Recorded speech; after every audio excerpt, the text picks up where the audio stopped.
Hi friends, this is Chandu Buttaradu. Now we are going to discuss the trade and charges in the stock market. So మనం కొన్న ప్రతి ఒక్క share మీద ఎంత GST వేస్తాడు, ఎంత ట్రేడ్ ఛార్జ్ చేస్తాడు అని ప్రతిదానికి ఒక లిస్ట్ ఉంటుంది అనమాట. సో మన ఈ అకౌంట్ ఓపెన్ చేసిన తర్వాత కిందికి స్క్రోల్ చేస్తే మనకి ఇక్కడ ట్రేడ్ అండ్ ఛార్జెస్ అని ఉంది చూసారా, దాని మీద క్లిక్ చేయండి. క్లిక్ చేస్తే మనకి కంప్లీట్గా డీటెయిల్స్ మొత్తం వస్తాయి అనమాట.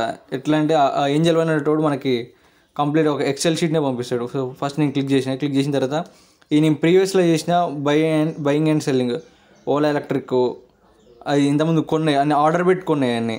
ఓకే, ఇక్కడ ట్రేడ్ అదర్ ఛార్జెస్ అని వచ్చా రెండు ఉంటాయి. మన ట్రేడ్ మేము చెక్ చేస్తున్నాం అనమాట.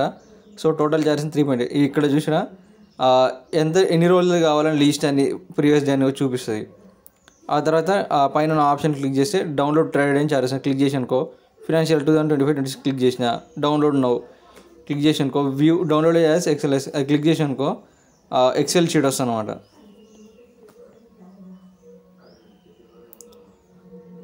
ఇది మన ఐడితో సహా వస్తుంది.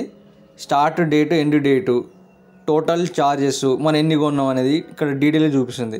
సో మనం ఇప్పుడు ఒకసారి జూమ్ చేసుకుందాం దీన్ని. టోటల్ ట్రేడ్స్ 8 షేర్లు కొన్నాను అనమాట నేను. Total charges 82.29 rupees. అండ్ దీంట్లో టోటల్ ట్రేడ్ ఛార్జెస్ బ్రోకరేజ్ 10.22, దీంట్లో జిఎస్టీ 1.85, సెబీ ట్యాక్స్ ఏం లేదు, ఎస్టీటీ లేదు, excise turnover charge 0.02, stamp duty, other charges, IPFT charges, non trade charges దీంట్లో మంత్లీ అకౌంట్ మెయింటెనెన్స్ కోసం అని 70.8 రూపీస్ ప్లెడ్జ్ అని మిగతా 0 ఉన్నాయి. ఎందుకంటే మనం మిగతా దాంట్లో ఏం చేసుకోలేము అనమాట. ట్రేడ్ బుక్ అండ్ ఛార్జెస్ నేను దేంట్లో ఏమేమి కొన్నాని ఒకసారి ఆ షేర్ ప్రైస్ కంపెనీ బయింగా సెల్లింగ్ అని చూపిస్తుంది అనమాట. సో ఇక్కడ చూసారా 36 to 43 దాకా నేను కొన్న షేర్లే అమ్మినవి.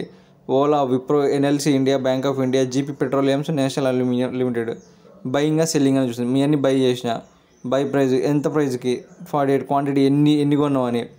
బ్రోకరేజ్ ఛార్జెస్ 0.0, ఒక్కో దానికి ఒక్కొక్క రకమైన బ్రోకరేజ్ ఛార్జ్ ఉంటుంది దీంట్లో and depending on the share price.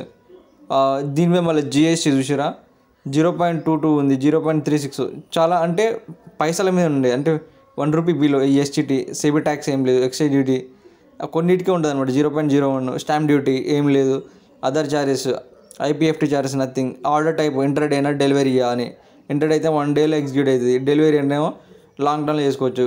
Segment ఎట్లా క్యాపిటల్ ఎక్స్చేంజ్ దేంట్లో ఎన్ఎస్సి, ఆర్డర్ ఐడి ఇక్కడ AID, next trade ID, date. So ఇది మనం ఈ 2025-26 ఫైనాన్షియల్ ఇయర్లో మనం ఏమేం చేసామని డీటెయిల్గా చూస్తుంది. దాన్ని ఒక ఎక్సెల్ షీట్లో పంపించాడు అనమాట.